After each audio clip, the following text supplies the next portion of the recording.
BBC has released something that, if true, doesn't just challenge the image of a famous figure, it questions the entire narrative of the British monarchy.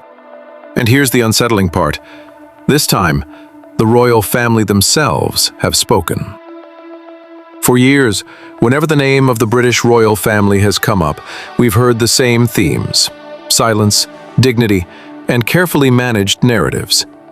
But now, suddenly, the surface has cracked. Just hours ago, the BBC released a documentary unlike the usual analyses, and nothing like tabloid speculation. This story isn't told from the outside looking in. It comes from within the system itself, not through guesswork, but through testimony, footage, and archived material. And that's where it becomes dangerous.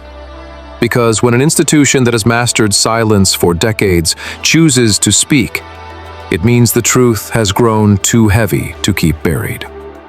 This documentary suggests that what we were sold for years as truth may have been nothing more than a meticulously staged media performance.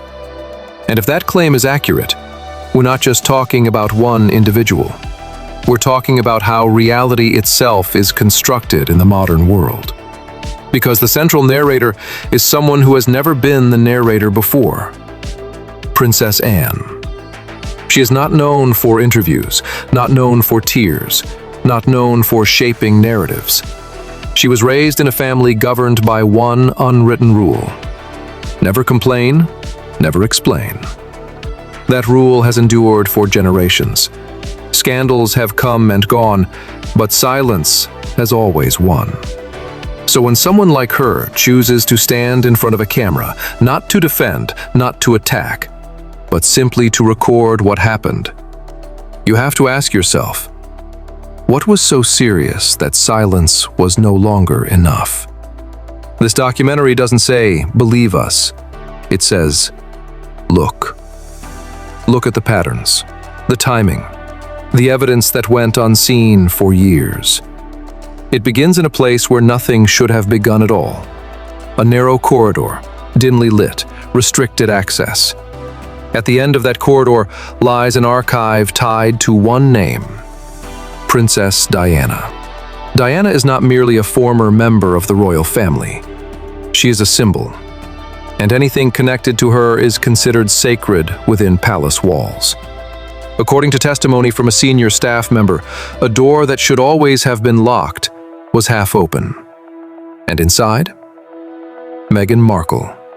Not passing through, not lost, but kneeling, holding a locked box. And here's where the details change everything. No key, no official authorization, just a basic tool used to pry the lock open. This wasn't curiosity. This was an attempt to access something that wasn't meant to be seen. When Princess Anne entered and witnessed the scene, by her own account, she didn't shout, she didn't rage. She asked one question: "What do you think you're doing?" And the response? Not an explanation, but a shift in narrative, placing blame on a loyal staff member. Yet there is one thing inside the palace that recognizes neither emotion nor public relations: cameras. But it doesn't end there. The documentary then takes us to a private tea at Balmoral Castle, an intimate setting, away from ceremony, a place built on trust. Meghan appears the ideal guest, smiling, polite, engaged. But Princess Anne notices what others miss: the angle of a handbag, the placement of a phone, and a faint red light. Recording. The phone placed face down, the screen concealed. But a reflection on the table reveals the truth. This was not for note-taking, because according to the documentary, minutes later Meghan can be heard discussing editing, cutting, and using the audio files. And here, a line is crossed, because secretly recording a private royal conversation is no longer memory keeping. It is manufacturing raw material for narrative construction. At this point, the documentary moves beyond a personal scandal into something larger: a war of narratives. The monarchy operates on an old logic: time, silence, forgetting. But the modern world runs on a different code: speed, emotion, virality. According to the documentary, Meghan understood this game better than anyone. Speak first, speak emotionally, make people cry for you, and you win, even if contradictory evidence emerges later. Because truth arrives slowly, emotion lingers. The film argues that every delayed palace response didn't correct the narrative, it reinforced it. In the digital age, silence is no longer dignity. It is suspicion. And that's when narrative becomes a weapon. Not to reveal truth, but to lock public perception before truth can catch up.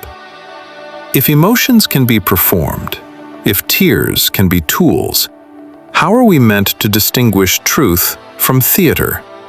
And more importantly, how many other stories have we believed simply because they were told first, and told emotionally?